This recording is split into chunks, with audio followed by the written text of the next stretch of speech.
জমিবাড়ি সংক্রান্ত বিবাদ মামলায় প্রভাব খাটানোর অভিযোগ উঠেছে কলকাতা হাইকোর্টের বিচারপতি অমৃতা সিনহার স্বামী পেশায় আইনজীবী প্রতাপ চন্দ্র দে'র বিরুদ্ধে। শুক্রবার ফের যাকে ভবানী ভবনে তলব করেছে রাজ্য পুলিশের গোয়েন্দা শাখা সিআইডি। আর এই নিয়ে শুরু হয়েছে রাজনৈতিক চাপানুতোর। প্রতিহিংসার অভিযোগে সরব হয়েছেন আইনজীবীদের একাংশও। कहीं पे निगाह है कहीं पे निशाना। এখন একটা জমি সংক্রান্ত বিবাদের ক্ষেত্রে সিআইডি ইনভেস্টিগেশনের কি প্রয়োজনীয়তা সে বিষয়ে যথেষ্ট একটা প্রশ্ন চিহ্ন তো থেকেই যাচ্ছে, এবং এটাও অস্বীকার করলে চলবে না যে জাস্টিস সিনহার কোর্টে কিন্তু অনেক বড় বড় মামলায় অনেক রায় হয়েছে যেগুলো আমাদের আশঙ্কা যে এইগুলোতে হয়তো বিচার ব্যবস্থাকে প্রভাবিত করারও একটা চেষ্টা চলতে পারে। 22শে ডিসেম্বর অর্থাৎ শুক্রবার বেলা 11টায় ভবানী ভবনে বিচারপতি অমৃতা সিনহার স্বামী ও আইনজীবী প্রতাপ চন্দ্র দে'কে হাজিরা দিতে বলা হয়েছে সিআইডির তরফে। বর্তমানে নিয়োগ দুর্নীতি সহ একাধিক গুরুত্বপূর্ণ মামলার শুনানি চলছে বিচারপতি অমৃতা সিনহার এজলাসে। যদি ইনভেস্টিগেশনের মধ্যে থাকে দ্যাট ইজ গুড, কিন্তু ইনভেস্টিগেশনটা যদি place of occurrence, time of occurrence, outside the purview of the occurrence বা outside the cause of action হয়, তাতে কিন্তু পুলিশ অফিসাররাও ছাড়া পাবে না। 1 ডিসেম্বর, 16 ডিসেম্বরের পর এবার 22শে ডিসেম্বর।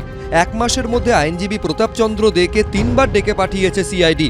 শনিবারই ভবানী ভবনে 9 ঘন্টা জিজ্ঞাসাবাদ করা হয় তাকে। এটা পুলিশকে দিয়ে করানো হচ্ছে। ওরা ভাবছেন যে এইভাবে অমৃতা সিনহার যিনি স্বামী তাকে বিব্রত করলে পরে অমৃতাকে বিব্রত করা হবে। লাভ হবে না, কেন অমৃতা সিনহাকে আমি যতটুকু জানি তিনি ভয় পেয়ে পিছিয়ে যাওয়ার মতো বিচারক নন। আর দ্বিতীয় কথা হচ্ছে তার স্বামী প্রতাপবাবু তার বিরুদ্ধে যা আছে সেটা উনি মোকাবিলা করবেন, দরকার হলে আইনি ব্যবস্থাও নেওয়া যাবে। ভয়ঙ্কর ষড়যন্ত্র। এটা শুধু অমৃতা সিনহা নয়, মিস্টার বিন্দালের সময় থেকে হচ্ছে। এই সরকার করছে, সিআইডি পুলিশ করছে, ভাইপোর নির্দেশে করছে, মমতা ব্যানার্জির সম্মতিতে হচ্ছে। সুপ্রিম কোর্টের উচিত হস্তক্ষেপ করা। বিচারপতি অমৃতা সিনহা তিনি অনেকগুলো গুরুত্বপূর্ণ রায় দিয়েছেন যেটা শাসক দলের পছন্দ হয়নি। তথ্যবিজ্ঞ মহল বলছে সেই কারণেই বিচারপতি অমৃতা সিনহার যিনি স্বামী তিনি সম্ভবত ওকালতি করেন, অ্যাডভোকেট, তাকে সিআইডি রোজ ডেকে পাঠাচ্ছে।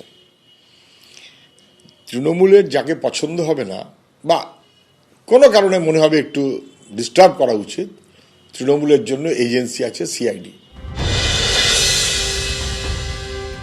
অমিতাভ লালা, বাংলা ছেড়ে পালা, এগুলো সবাই ভুলে গেলেন। সিপিএম তো প্রকাশ্যে মিছিল করেছে।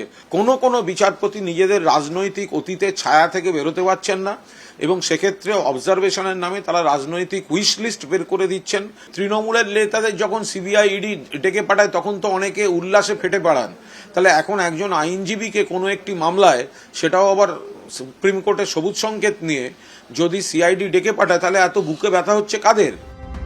সোমবার আইনজীবী প্রতাপ চন্দ্র দে'কে মোবাইল ফোন জমা দিতে বলে সিআইডি। সিআইডির তরফে বলা হয়েছিল 8ই সেপ্টেম্বর তিনি যে মোবাইল ফোনটি ব্যবহার করেছিলেন সেই মোবাইল ফোনটি জমা দিতে হবে। নোটিশে এও বলা হয় জমা দেওয়ার সময় ফোনের লক এবং অ্যাপের লক খুলে জমা দিতে হবে। সূত্রের খবর, এদিন মোবাইল ফোনটি জমা দিতে যাননি আইনজীবী প্রতাপ চন্দ্র দে। ঘনিষ্ঠ মহলে তিনি জানিয়েছেন কেন ফোনটি জমা দেননি তার উপযুক্ত কারণ জানিয়ে দেবেন। সৌভিক মজুমদার, অর্ণব মুখোপাধ্যায়, কৃষ্ণেন্দু অধিকারী, এবিপি আনন্দ।